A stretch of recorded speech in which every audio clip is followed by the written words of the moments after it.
ಯೇಸುಕ್ರಿಸ್ತನ ಪರಿಶುದ್ಧವಾದ ನಾಮಕ್ಕೆ ಸ್ತೋತ್ರವಾಗಲಿ. ಈ ದಿನ ನೀವು ಸವಾಲುಗಳನ್ನು ಸ್ವೀಕರಿಸಿದಾಗ ನಿಜ ಜೀವನ ಪ್ರಾರಂಭವಾಗುತ್ತದೆ ಎಂಬ ಸಂಗತಿಯನ್ನು ಕುರಿತು ಧ್ಯಾನಿಸೋಣ. ನ್ಯಾಯಸ್ಥಾಪಕರು 11ನೇ ಅಧ್ಯಾಯ 29-31 ವಾಕ್ಯ. ಆಗ ಯೆಹೋವನ ಆತ್ಮವು ಯೆಫ್ತಾಹನ ಮೇಲೆ ಬಂದಿತು. ಅವನು ಗಿಲ್ಯಾದ್ ಪ್ರಾಂತ, ಮನಸ್ಸೆಯ ದೇಶ ಇವುಗಳಲ್ಲಿ ಸಂಚರಿಸಿ ತಿರುಗಿ ಗಿಲ್ಯಾದಿನ ಮಿಚ್ಪೆಗೆ ಬಂದು ಅಲ್ಲಿಂದ ಅಮ್ಮೋನಿಯರ ಮೇಲೆ ಯುದ್ಧಕ್ಕೆ ಹೋದನು.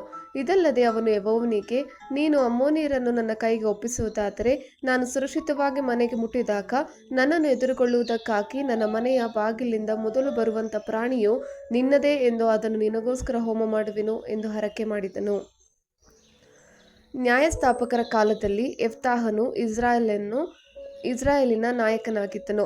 ಆಕ್ರಮಣಕಾರಿ ಅಮ್ಮೋನಿಯರ ಸೈನ್ಯದ ವಿರುದ್ಧ ಯುದ್ಧವನ್ನು ಗೆಲ್ಲುವಲ್ಲಿ ಅವನು ಹೆಚ್ಚು ಹೆಸರುವಾಸಿಯಾದನು. ದೇವರು ಸಾಮಾನ್ಯ ಜನರನ್ನು ಉಪಯೋಗಿಸಿಕೊಂಡು ಅವರನ್ನು ಅಸಾಧಾರಣ ನಾಯಕರನ್ನಾಗಿ ಮಾಡುತ್ತಾನೆ ಎಂಬುದಕ್ಕೆ ಯೆಫ್ತಾ ದೊಡ್ಡ ಸಾಕ್ಷಿ. ನಿಮ್ಮನ್ನು ಪರಿವರ್ತಿಸಲು ಸವಾಲುಗಳನ್ನು ಅನುಮತಿಸಿರಿ ಮತ್ತು ನಾವು ಆತುರದ ಪ್ರತಿಜ್ಞೆ ಮಾಡಬಾರದು ಎಂಬುದಕ್ಕೆ ಯೆಫ್ತಾ ಉದಾಹರಣೆಯಾಗಿ ನಿಂತಿದ್ದಾನೆ. ಯೆಫ್ತಾಹ ಎಂಬುದು ಬೈಬಲ್ನ ಮೂಲದ ಹೆಸರು. ಇದರರ್ಥ ಇಬ್ರು ಭಾಷೆಯಲ್ಲಿ ಆತನು ತೆರೆಯುತ್ತಾನೆ ಅಥವಾ ದೇವನು ನಿರ್ಣಯಿಸಿದ್ದಾನೆ. ಯೆಫ್ತಾಹ ಎಂದರೆ ಭರವಸೆ, ನೆರವೇರಿಕೆ, ವಿಜಯಶಾಲಿ ಎಂದರ್ಥ.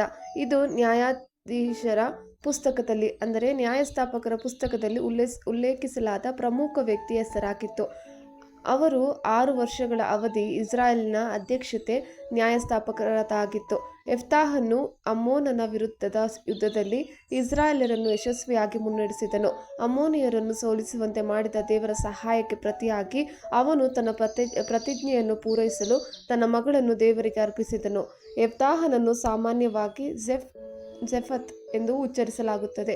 ಇದೇ ಅರ್ಥವನ್ನು ಹೊಂದಿರುವ ಯೆಫ್ತಾಹ ಈ ಹೆಸರಿನ ಜನಪ್ರಿಯ ರೂಪಾಂತರವಾಗಿದೆ.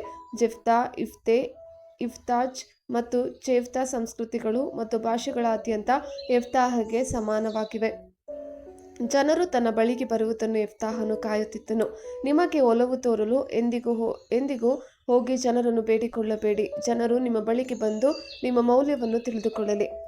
ಇಸ್ರಾಯೇಲರಿಗೆ ವಿರೋಧವಾಗಿ ಬಂದ ಅಮ್ಮೋನಿಯರು ಸ್ವಲ್ಪ ದಿನಗಳಾದ ಮೇಲೆ ಯುದ್ಧವನ್ನು ಪ್ರಾರಂಭಿಸಿದರು.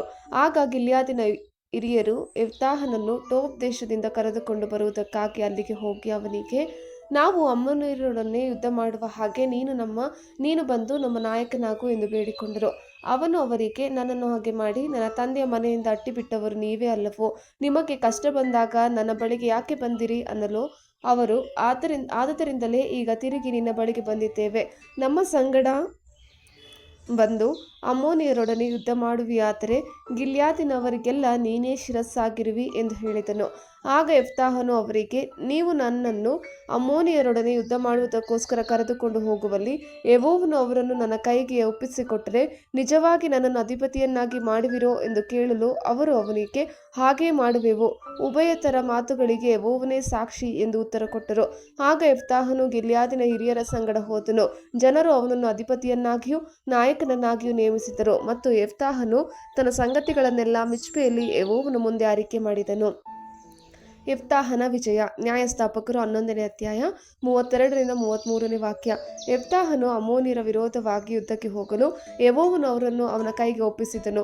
ಅವನು ಅವರನ್ನು ಸೋಲಿಸಿ ಆರೋಯೇರಿನಿಂದ ಮಿನ್ನೀತಿನ ದಾರಿಯವರೆಗೂ ಅಬೇಲ್ ಕೆರಾಮೀಮಿನವರೆಗೂ 20 ಪಟ್ಟಣಗಳನ್ನು ಹಾಳು ಮಾಡಿಬಿಟ್ಟನು.